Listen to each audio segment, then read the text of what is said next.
రజనీకాంత్, కమల్ హాసన్ల మధ్య అనుబంధం ఎలాంటిదో అందరికీ తెలుసు.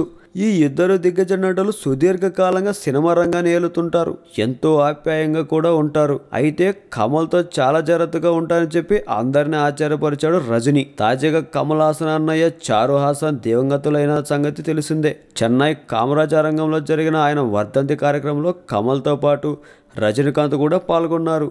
నేను చంద్రహాసన్ నిజాయితీ గురించి చాలానే విన్నాను. నిజానికి వాళ్ళది ఈ తరం నటనతో పోలిస్తే నా స్నేహితుడు కమల్ దగ్గర చాలా తక్కువ డబ్బులే ఉంటాయి. అతని దగ్గర ఉన్న ప్రతి రూపాయి కూడా చారు హాసన్ ఇచ్చినదే అంట. కమల్ హాసన్ లాంటి షార్ట్ టెంపర్ ఉన్న వ్యక్తి నేను నా జీవితంలో చూడలేదు. మీరు ఆయనతో 10% కోపాన్ని చూసి ఉంటారు. నేను మాత్రం 100% కోపాన్ని చూశాను. అందుకే తనతో డీల్ చేసేటప్పుడు చాలా జాగ్రత్తగా ఉంటానంటున్నాడు సౌత్ సూపర్ స్టార్. ఈ వీడియో మీకు నచ్చినట్లయితే సబ్స్క్రైబ్ చేయండి. ఫిలిమి స్టార్స్ బోలెడంత న్యూస్ బోల్డ్గా.